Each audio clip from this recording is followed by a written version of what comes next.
Good afternoon. It is Monday, August 21st, and after a couple of weeks' absence, for which I must apologize, we are back and sharing the latest, greatest market updates. I'm Jennifer Tim with the Welcome Home Global Group, and so honored to share this information with you. I am a real estate planner. I'm not your average real estate agent. And what we do as real estate planners is we help you grow, protect, and transfer generational wealth across the globe through real estate.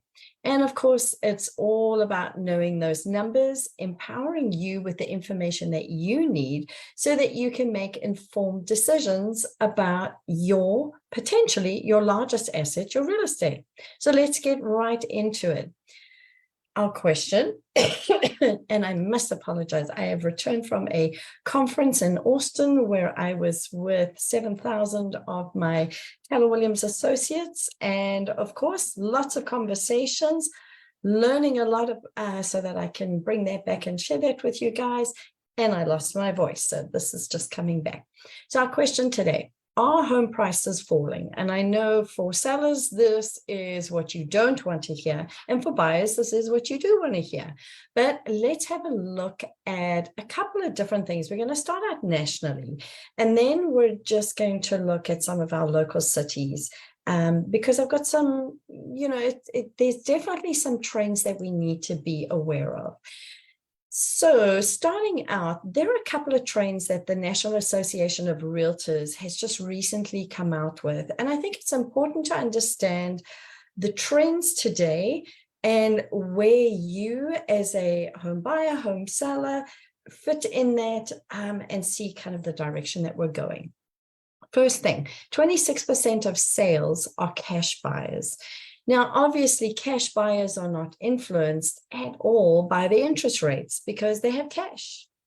So that does result in those who, are first-time home buyers. It makes it very hard for our first-time home buyers to compete in a market where they're being outbid by cash buyers. Sellers tend to prefer a cash buyer over a borrower, basically, because that's a couple of, there's less contingency. So basically that eliminates your appraisal contingency and it eliminates the loan contingency when they're in escrow. But that's a good piece of information to know. 26% of sales are cash buyers. That's trend number one. Number two, because of this, what we're seeing now, we've also got to understand that millennials are our biggest buyer pool that are coming on board, basically. But because of the higher interest rates, because of the higher home prices that are there, the average or the median age for our first-time home buyers is now 36. I think back, I'm not going to say how old I am, but certainly not 36. And I know that when we bought our first home, and this was in a different country, we were 24, 23. So, and I know that I've got children, one of whom is in their 20s. She's already bought a property, and my son and his new wife are around about the 30s, and they are in their process of saving up for that first home. But because of where they live, that's a lot of money that they've got to save to get into those homes. So our entry-level buyers are having a hard time affording the properties that are on the market. So that's something to think about as well. And again, keep in mind that our millennials are our largest buyer pool, and our baby boomers are the ones that hold the most real estate wealth in their hands right now and have the ability to buy and sell with a little more freedom and are less restricted by the interest rates. So having a look at the value, so this is the house price index month over month, and this is that next trend that, yes, it feels, and if you listen to certain people, and we're going to cover that in one of the trends further down. You would think that home prices were just crashing left, right, and center. And yet, year over year across the US, we've seen an increase, and month over month. Now, we did bottom out in December. That's very cyclical. That's very normal. But ever since then, home prices have been on the rise. Month to month, you can see at the end of 2022, when interest rates started rising, we saw that tendency, okay, prices are going to drop, which is what the Feds had intended. When they increased the Fed rates, the whole idea was we've got to stop this runaway train with home prices. But by affecting the affordability for so many people, it just created, and the fact that so many home owners refinance at those low rates, it just created that tendency for sellers to hunker down. And then we had a supply and demand issue.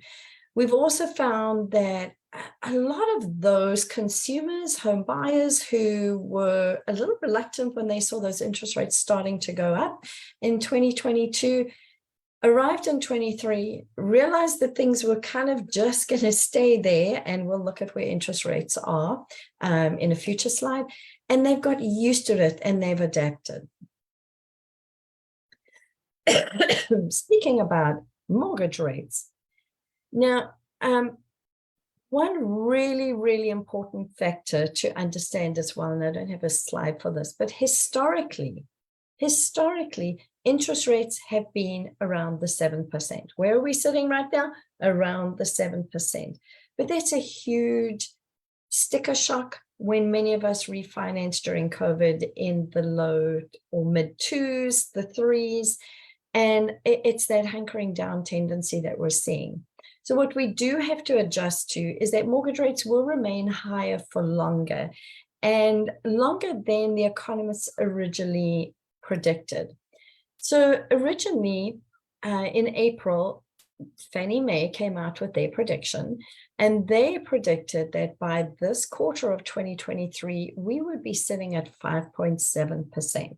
Well, we know that that has not translated into reality based on the fact that the Feds have kept increasing the Fed rate, which has then influenced the 10-year yield. Mortgage rates follow the 10-year yield, and if that goes up, interest rates, mortgage interest rates go up. So they have adjusted and are now kind of talking about that we will see at the last quarter of 2023, the average will be 6.6%, so definitely up a whole percentage point. And then their predictions for 2024 is that's when we will slowly see a decline, depending on what the Feds do. But hopefully this takes into account all the conversations, but of course nobody has that clear crystal ball to be able to determine where things are going. But by the end of 2024, they are predicting that we will be down under the sixes, which will be great news. The NAR, I'm just going to move my little Zoom window. So NAR rate prediction as well into December of 2022 was that we would also be in those high fives. And yet we know we're not. Now the prediction, and this is Mr. Yoon, he is the chief economist for National Association of Realtors. He is now saying that, yeah, we're not going to see that drop, but we should see an average of 6% in 2024. So great news for our entry-level first-time home buyers who have been priced out of the market, that at least their buying power will increase early in 2024. So what is the big reason for the home prices not really dropping? That is because we have a supply catastrophe, and that's number one. We just do not have enough homes. Now that buyers have adjusted to the current interest rates, they still see the value in owning real estate and building their wealth through real estate. Our biggest problem is we just don't have enough properties on the market to meet the demand. So our total inventory, you know, this kind of takes us back all the way to 1984 from Trading Economics. And again, this came from National Association of Realtors.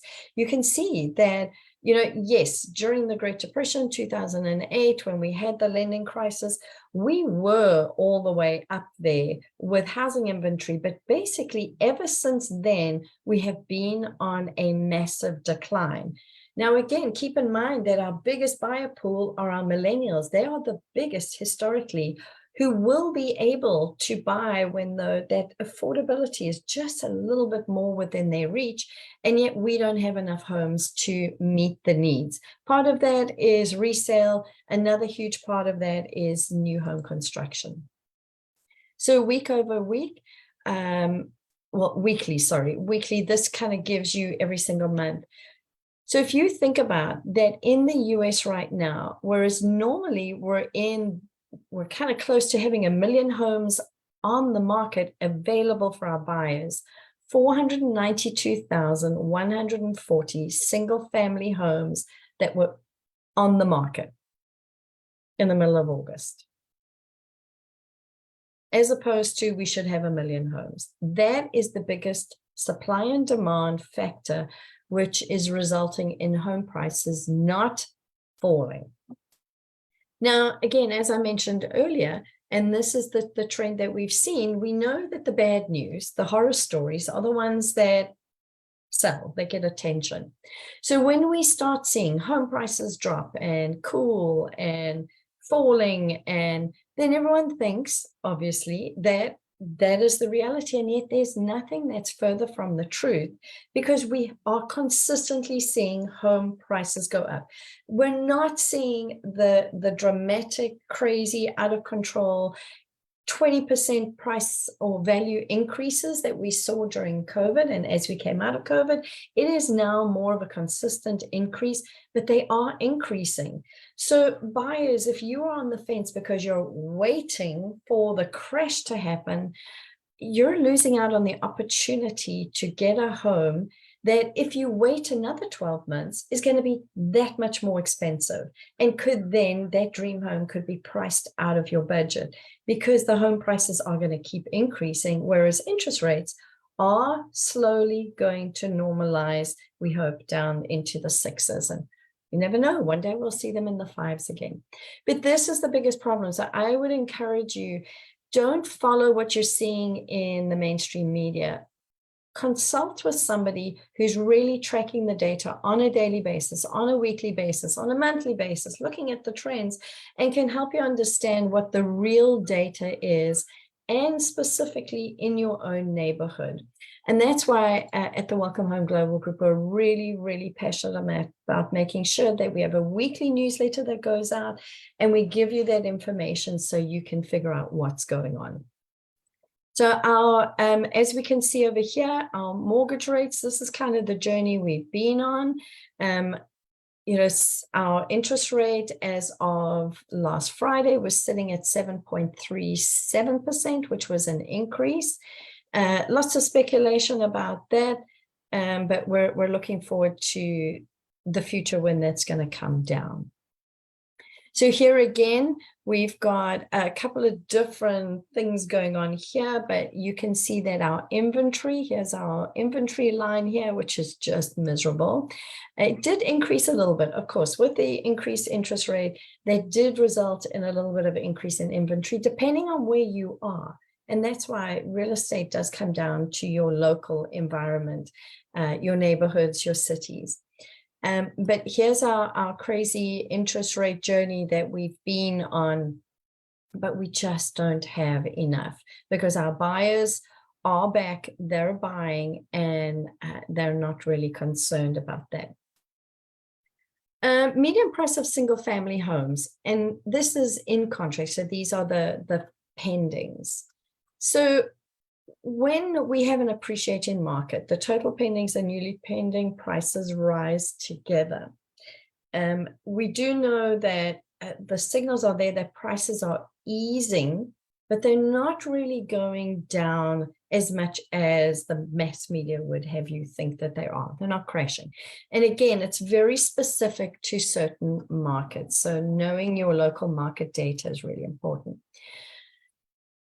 I've often asked, excuse me, Are distressed properties on the rise? And is that going to be a solution for our inventory crisis?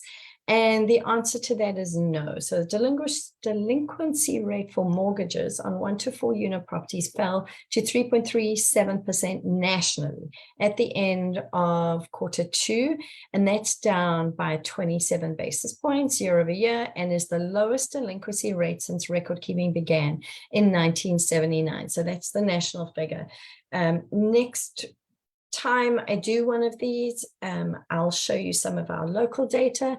Yes, we've had a few, but it represents probably 1% of our market in Southern California. House size.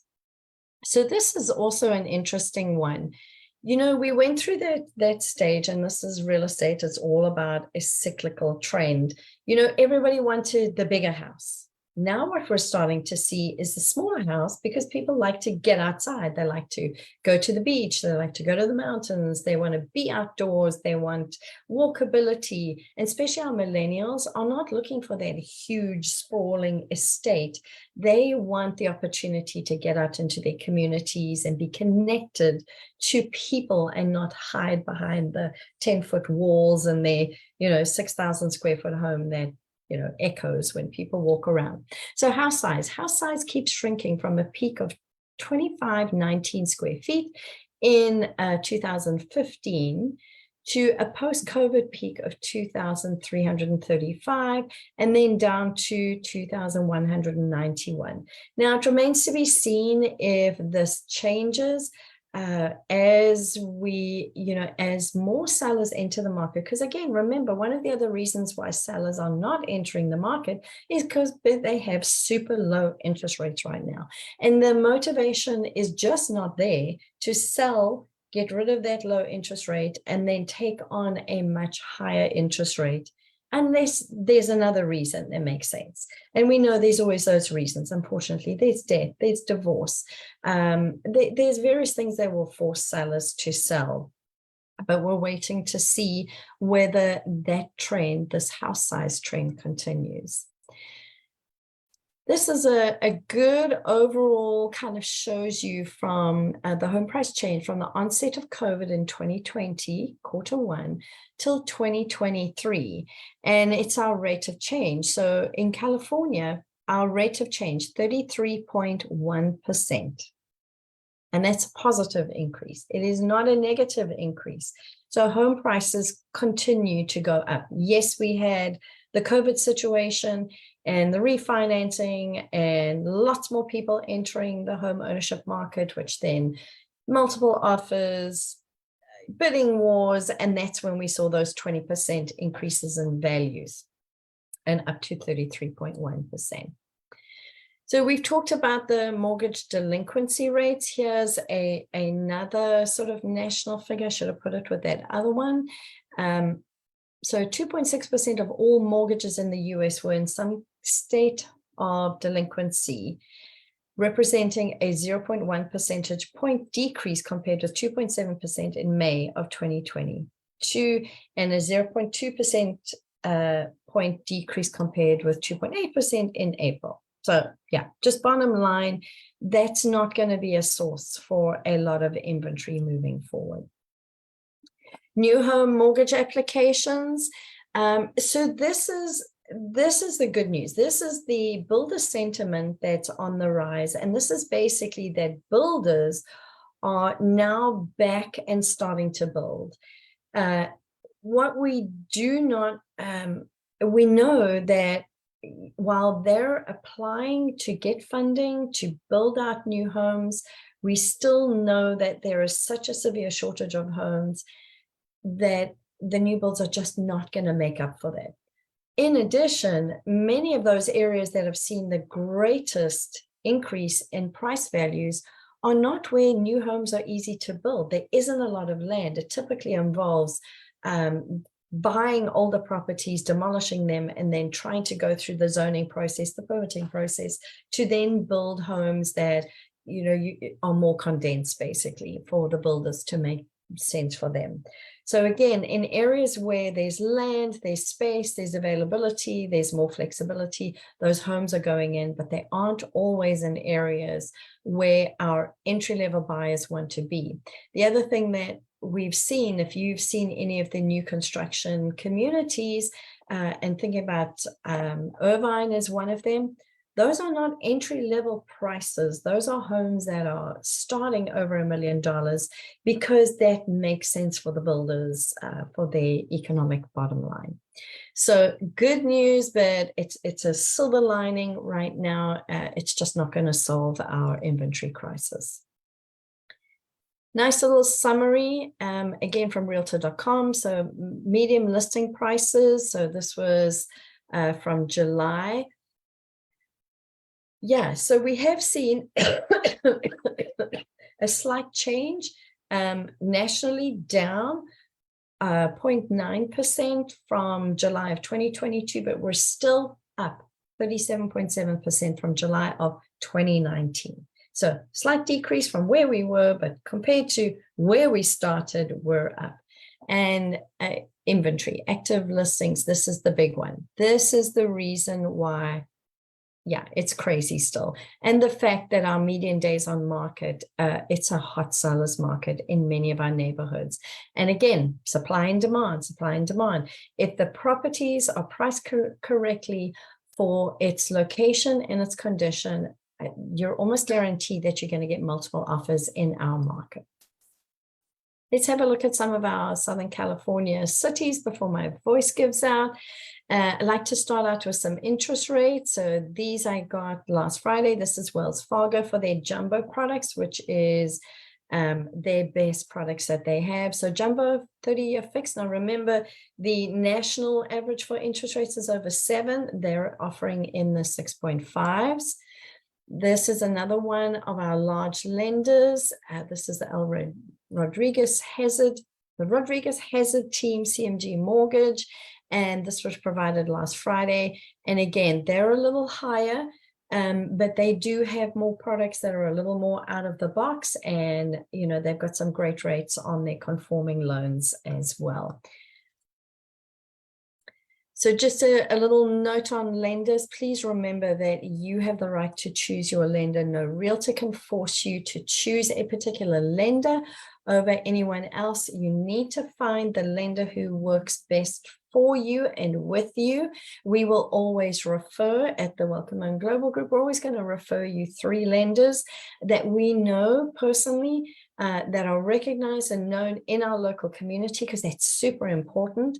And we're going to let you make the choice. We are going to work with the lenders. And even if you chose a lender that we don't work with, we will try and get to know them. We will make sure that we work together to get your property to the closing table, which is what it's all about. Starting out in Dana Point. And this is for single family homes. And this is data from Altos Research and pulled this morning. So our median list price of homes on the market, 3.7 million. Our median days on market is 70. These higher price properties, again, are going to sit there longer because that luxury price point, there's even fewer buyers who are out there. So that makes sense.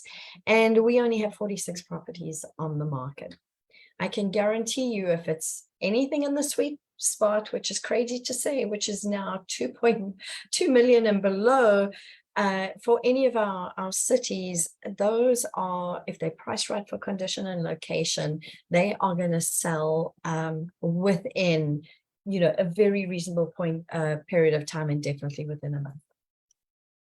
Moving on to Laguna Beach, our median list price of properties there is just over 6 million. Our median days on market 81, and inventory 112.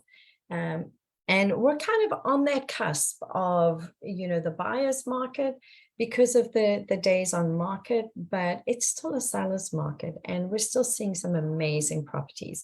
Now, having said that, you know, that median list price, remember in Laguna Beach, we've got some very, very high price properties. I recently toured through one right on the beach, just gorgeous in South Laguna, 26 million. Not too many buyers who can purchase those properties, but boy, what a beautiful property it was.